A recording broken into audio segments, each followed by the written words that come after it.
The glittering world of elite sports has always served as a secondary stage for the world's most prominent figures, a place where private dynamics accidentally spill into the public eye under the unyielding glare of stadium lights and high-definition lenses. When the world focuses its attention on a historic championship matchup, the action on the hardwood court often competes with the silent, highly charged human dramas unfolding in the rows just beyond the baseline. Major sporting events possess a unique cultural gravity, drawing together titans of the entertainment industry, celebrated creative visionaries, and members of global dynasties who rarely cross paths in standard social settings. In these crowded, high-stakes environments, every micro-expression, hesitant gesture, and brief interaction is instantly magnified, dissected, and analyzed by millions of onlookers around the globe. For decades, the courtside seats and VIP sections of major basketball arenas have functioned as an unofficial theater of high society, where reputation, status, and unspoken social hierarchies are constantly negotiated in full view of the public. This past Saturday, as the sporting world converged for a monumental battle that would define basketball history, the true intrigue began brewing long before the opening tip-off, hidden amidst the sea of arriving dignitaries and high-profile spectators. If you want to stay informed on the deeper story behind the headlines and never miss an in-depth analysis of these hidden public encounters, please take a moment to subscribe to the channel and activate all notifications. As the anticipation reached a fever pitch inside the packed arena, the atmosphere grew heavy with the combined energy of sports fanaticism and celebrity allure. The venue itself became a crucible of intense emotion, where decades of athletic frustration and the burning desire for ultimate victory created a palpable electricity in the air. Yet, amidst this chaotic symphony of roaring crowds and flashing cameras, a parallel narrative was quietly taking shape, driven by the unexpected presence of individuals whose lives are usually governed by strict protocols and carefully managed public relations campaigns. In the modern media landscape, the boundaries between different spheres of prominence have completely dissolved, leading to spontaneous encounters that no publicist could ever predict or control. When a prominent global figure, accustomed to the deference of formal reception lines and official engagements, steps into the democratic chaos of an American sporting spectacle, the usual rules of social engagement no longer apply. The sheer unpredictability of the crowd creates a volatile environment where even the most seasoned public figures can find themselves caught off guard, forced to navigate the subtle nuances of American pop culture and social etiquette in real time. It was within this vibrant, chaotic setting that the paths of two utterly distinct cultural icons began to converge, setting the stage for a moment of profound social friction that would soon capture the attention of commentators across the globe. The tension building within the arena was not merely a product of the athletic competition, but also a reflection of the intricate social web woven by the arriving elite. On one side stood a legendary master of American cinema, a visionary whose decades of work have defined the visual language of modern storytelling and who has never hesitated to express his unvarnished perspective on culture, identity, and social dynamics. On the other side was a figure of historic lineage, a man whose entire life has been defined by the heavy burden of institutional expectations, military service, and a highly publicized departure from the rigid traditions of his ancestral home. The collision of these two worlds, rooted in the raw expressive freedom of independent artistic creation, and the other shaped by centuries of formalized heritage and global scrutiny, created an invisible undercurrent of suspense that seemed to mirror the high stakes of the game itself. As the crowd settled into their seats, the physical layout of the stadium began to reveal a fascinating commentary on current status and public perception, with various tiers of prominence arranged in full view of the cameras, the subtle choreography of who sits where, who approaches whom, and how these fleeting moments are captured by the ever-present paparazzi forms a complex language that seasoned observers have learned to read with absolute precision. The initial moments leading up to the unexpected encounter were characterized by a casual, almost deceptively relaxed atmosphere that masked the impending awkwardness. Surrounded by thousands of cheering fans and the constant movement of security details, the young aristo wandered through the sections, offering warm greetings and casual gestures to familiar faces in the crowd. There was an undeniable sense of isolation to his presence, a stark departure from the usual entourage and domestic partnership that typically characterizes his public appearances on the international stage. This solo foray into the heart of an intense American sporting event highlighted a desire to blend into the cultural fabric, to experience the raw enthusiasm of a historic championship night without the protective buffer of formal royal pageantry. However, in the realm of high-profile media, true anonymity is an impossibility, and every step taken away from the designated VIP enclaves carries the risk of an unscripted, deeply revealing social interaction. As he navigated the crowded walkways of the lower tiers, his eyes locked onto a familiar silhouette, a sharply dressed, iconic figure wearing a distinctive hat, whose presence at major basketball games has been a staple of the sport's cultural identity for generation after generation. What should have been a standard, polite exchange between two global figures instead evolved into a complex display of hesitant body language and visible social hesitation. Captured forever by a sharp-eyed media outlet, the cinematic visionary, known for his fiercely independent spirit and sharp commentary, remained anchored in his position, his demeanor shifting from casual observation to a look of intense, unmistakable recognition as the younger man approached. The initial trajectory of the encounter seemed normal enough, with the aristocratic visitor engaging in a warm, enthusiastic embrace with another spectator in the immediate vicinity, a gesture that demonstrated his ongoing effort to project an accessible, grounded persona. Yet, as he turned his attention toward the legendary filmmaker, the social temperature in the section appeared to drop instantly, replaced by an unspoken tension that was immediately obvious to everyone watching the interaction unfold. The director said something brief, his voice lost to the roar of the arena, but his physical intent crystal clear, causing the passing figure to halt mid-stride and double back,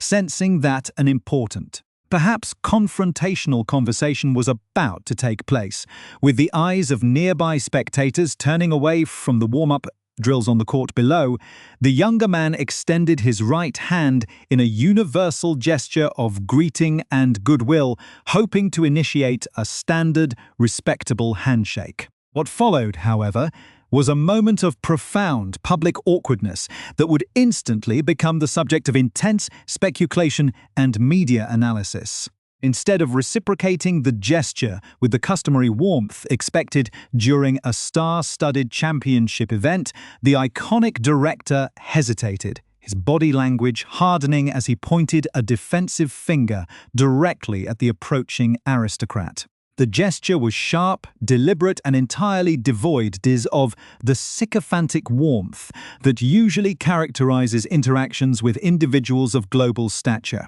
Caught completely off guard by this unexpected display of resistance, the former military pilot made a bizarre, clumsy adjustment, awkwardly placing his extended hand directly onto the director's stomach in a desperate bid to salvage the interaction and establish some form of physical rapport. This unusual touch, a stark departure from any standard protocol, only served to heighten the visible tension between the two men, transforming a casual sporting encounter into an atmospheric, highly intriguing mystery that left the surrounding crowd utterly spellbound. The frozen frame of that clumsy, unexpected physical contact sends a jolt of pure social electricity through the surrounding arena seats, shattering any illusion that this is a standard celebrity greeting. For a fleeting second, time seems to stop as the Duke of Sussex stands bent slightly forward, his hand pressed flat against the director's midsection, while the iconic filmmaker locks him in a piercing stare, his extended finger still aimed like a weapon at the younger man's chest. The sheer contrast between the two men at this precise moment highlights the deep cultural divide separating their worlds, transforming a simple basketball game into a fascinating arena of public tension. The director, a lifelong emblem of raw urban authenticity and creative defiance, refuses to yield an inch of his personal space to the global icon who grew up behind the fortified walls of historic palaces. It is a moment devoid of the usual rehearsed smiles and carefully managed public relations gloss that typically blankets high society interactions, revealing instead a raw, unvarnished friction that immediately captivates everyone in the immediate vicinity. As the roar of the pre-game festivities continues to echo throughout the vast stadium, the quiet confrontation unfolding in the lower rows becomes a focal point of intense observation. A silent battle of wills played out in the open. Slowly, the dense, icy barrier of initial resistance begins to crack, though the underlying awkwardness remains heavy enough to weigh down every subsequent movement. The filmmaker eventually lowers his defensive finger and allows his hand to meet the prince's extended palm, finalizing a handshake that feels more like a negotiated truce than a warm expression of mutual respect. Even as their hands finally connect, the physical choreography remains visibly stiff, with both men maintaining an unusually tense posture as they begin to speak over the mounting noise of the gathering crowd. The conversation is brief, sharp, and punctuated by intense gestures, with the veteran storyteller refusing to adopt the deferential tone that most people use when addressing a member of a royal lineage. He speaks with an assertive cadence, his expressions shifting rapidly between skepticism and intense focus, while the younger aristocrat nods along, attempting to maintain his composure under a level of direct scrutiny he rarely experiences outside of formal media interviews. The surrounding spectators watch with bated breath, sensing that the words being exchanged carry a hidden weight, rooted in a history that stretches far beyond the boundaries of this Texas basketball court.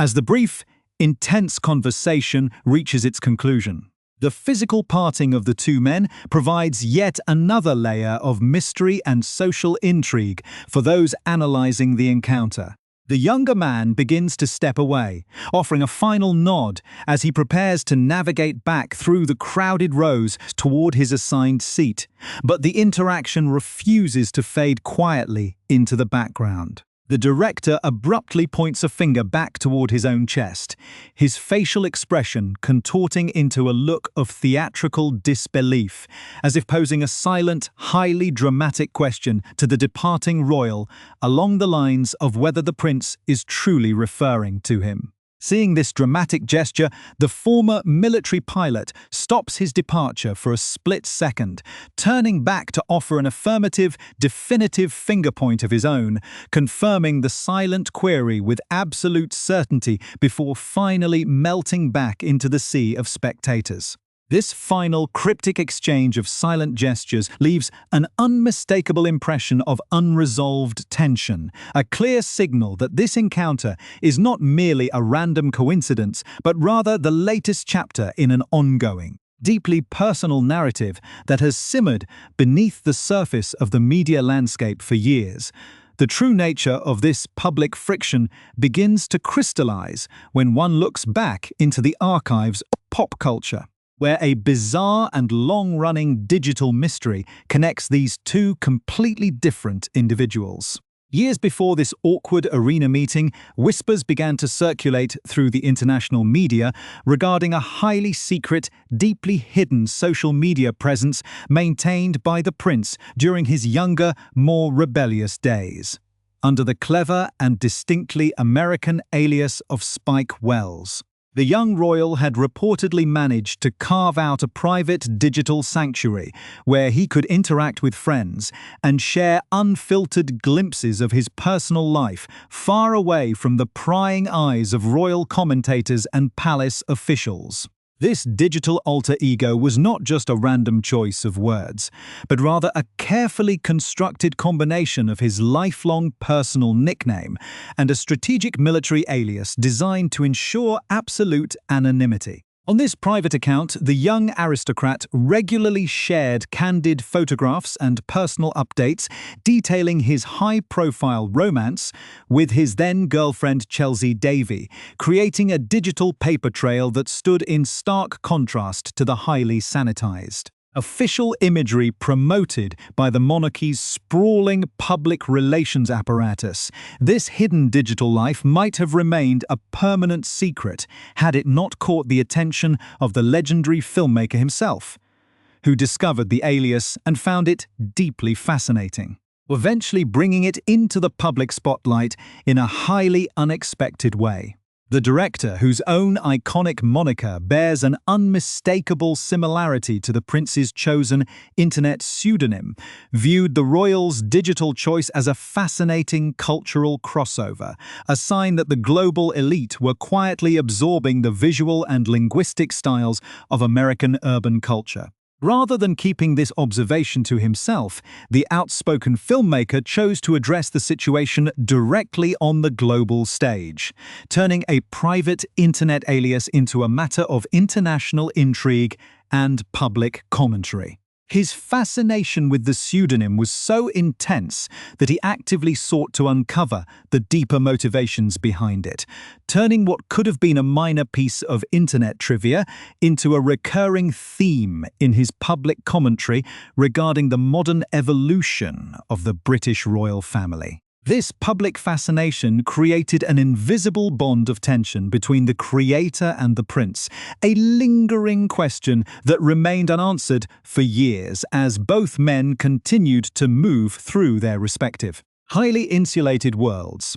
The filmmaker's determination to unravel this digital mystery reached a dramatic climax during a high-profile international gathering in 2019. Where he found himself in direct conversation with the older brother of the rebellious prince. Seizing the opportunity to address the situation at the highest level, the bold director delivered a direct, unmistakable message to the Prince of Wales, openly requesting that the future monarch confront his younger brother and demand an explanation for why he had chosen that specific American alias for his secret digital life. The sheer audacity of a Hollywood director using an official societal event to question a future king about his brother's private internet habits sent shockwaves through the gathered media, highlighting the filmmaker's complete refusal to be bound by traditional royal etiquette. The request was not made in jest,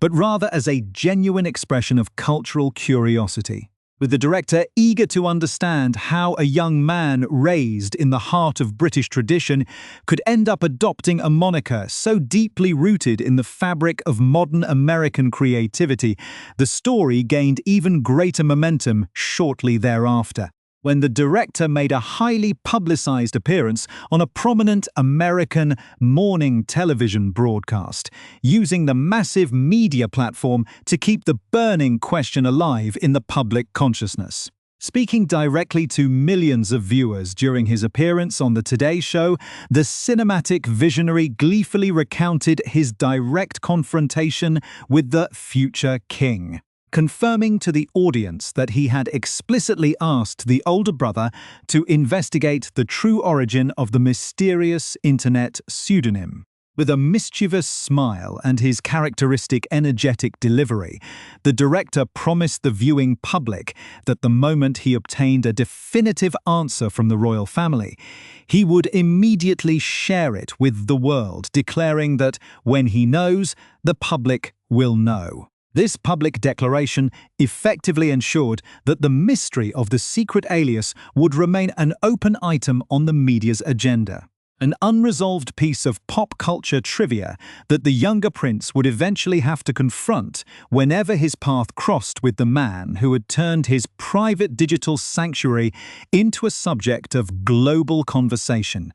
As the years passed and the royal family underwent a series of historic, highly publicized transformations, the unresolved question of the secret internet alias continued to linger in the background, a minor but persistent footnote in the prince's complex relationship with modern media. The memory of that public television declaration remained fresh in the minds of pop culture analysts who frequently wondered if the prince and the director would ever find themselves in the same room to settle the matter once and for all. The opportunity finally arrived on this historic championship Saturday, within an environment completely removed from the formal reception halls of London or the sterile television studios of New York, creating a volatile setting where years of unaddressed public commentary could finally collide in a single, unscripted moment of intense human interaction.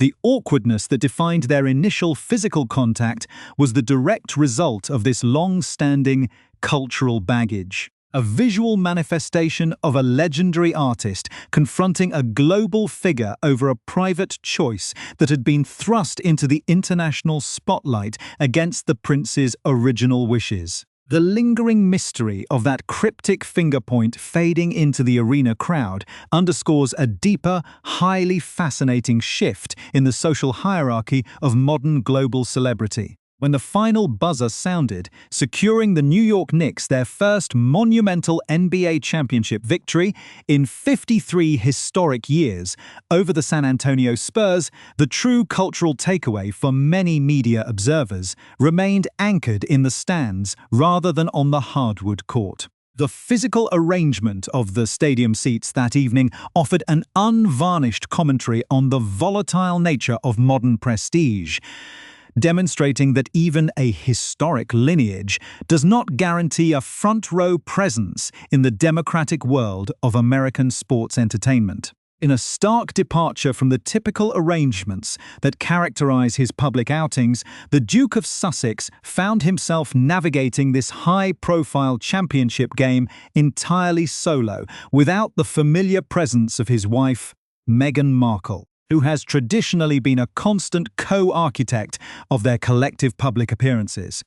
This solo venture into the heart of a major sporting event forced the prince to interact with the Hollywood elite entirely on his own terms, stripped of the protective, coordinated public relations framework that usually surrounds the couple's joint ventures. The visual geography of the arena further highlighted this fascinating shift in status, as the younger royal was noticeably relegated to the 8th row of the stadium, positioned far away from the coveted courtside seats that have long defined the ultimate pinnacle of sports luxury and proximity to power. This secondary seating placement stood in sharp contrast to the arrangement of other major cultural figures who were granted front-and-center access to the historic game, creating a fascinating visual representation of who holds the true currency of attention in the modern entertainment capital. While celebrated actors like Ben Stiller and the universally adored Timothée Chalamet enjoyed front-row, courtside access to every play, the former military pilot sat deeper in the crowd, surrounded by thousands of ordinary enthusiasts who had paid premium prices to witness basketball history. This democratic leveling of the playing field demonstrates that within the high-stakes world of major American sporting events, a title born of ancient heritage must compete directly with the immediate red-hot star power of Hollywood's current box office leaders. who remain the preferred darlings of stadium camera operators and media outlets alike. Interestingly, the Prince was not entirely alone in his separation from the ultimate front-row experience, as several other major industry figures also found themselves seated away from the immediate baseline. Rising Hollywood superstar Sydney Sweeney and prominent entertainment mogul Scooter Braun were among the other notable figures who watched the intense championship matchup from the general rows rather than the absolute front line, suggesting a deliberate, highly strategic approach to seating management by the event organizers. Yet, for an individual whose entire life has been defined by the absolute highest tiers of societal protocol, sitting in the 8th row next to ordinary sports fans represents a profound cultural shift, a tangible manifestation of his chosen path away from the formalized deference of institutional life. This casual, less insulated environment is precisely what allowed the spontaneous, deeply awkward interaction with the iconic filmmaker to occur in the first place, proving that when a global figure chooses to step down into the democratic spaces of public life, they must be fully prepared to handle the unscripted, unfiltered reactions of independent creators who refuse to follow an outdated script. To fully understand the profound cultural friction that defined this fleeting arena meeting, one must examine the extraordinary biographies of the two central figures whose lives represent completely opposite paths to global prominence. The filmmaker, who has spent nearly 70 years establishing himself as one of the most fiercely independent, uncompromising voices in the history of global cinema, has built an entire career on a complete refusal to bow to established authority or traditional societal hierarchies. Born and raised in the vibrant, chaotic heart of New York City, he transformed his raw passion for storytelling into a powerful cinematic weapon, creating a body of work that consistently challenges social norms, exposes systemic complexities, and celebrates the unvarnished truth of the human experience. His journey through the entertainment industry has been defined by a relentless, hard-fought battle for creative autonomy, a struggle that eventually earned him the highest honors the cinematic world can bestow, including a deeply deserved Lifetime Achievement Academy Award and a reputation as an untouchable titan of American pop culture who answers to absolutely no one. In stark contrast, the 41-year-old Prince spent the first 3 decades of his highly publicized life existing within the most rigid, heavily insulated institutional framework on the planet, where every single movement, statement, and social interaction was governed by centuries of formalized tradition and strict family expectations. Trained as a military helicopter pilot and veteran of international conflict, his identity was forged through a complex combination of strict institutional duty and a deeply ingrained desire to carve out a sense of personal freedom amidst the overwhelming pressure of global media scrutiny. His ultimate decision to step back from formal royal duties and relocate across the Atlantic Ocean was marketed as a grand pursuit of independence, an attempt to build a modern, autonomous life within the fast-paced, competitive landscape of the American entertainment industry. However, as this weekend's awkward encounter vividly illustrates, true independence in the American cultural landscape means losing the automatic deference that a royal title once commanded, forcing the aristocratic newcomer to navigate a world where respect is earned through immediate creative relevance rather than ancestral heritage. When these two completely different cultural trajectories collided in the 8th row of the stadium, the resulting friction was a natural consequence of their opposing worldviews. For the veteran director, the Prince's younger digital adoption of an American alias was a fascinating piece of cultural appropriation that deserved to be openly questioned, a sign that the boundaries between old-world privilege and modern pop culture had permanently dissolved. For the prince, however, that secret digital past represented a final desperate attempt to maintain a private life before his world was turned completely upside down by global scrutiny and institutional division. The direct refusal of a standard handshake, followed by a tense, animated discussion in front of thousands of cameras, served as a stark reminder that the independent masters of American culture will never treat a visiting aristocrat with the passive, quiet deference found in traditional circles. Instead, they will confront them as equals, demanding answers to long-standing public questions and forcing them to defend their choices in the raw, unvarnished arena of public opinion. This fleeting moment of athletic and social drama will undoubtedly find its place in the ongoing chronicle of modern celebrity culture, remembered as a fascinating cross-cultural mystery that highlighted the changing dynamics of global prestige. As representatives for both the director and the prince maintain a careful, highly strategic silence regarding the exact words exchanged during the tense encounter,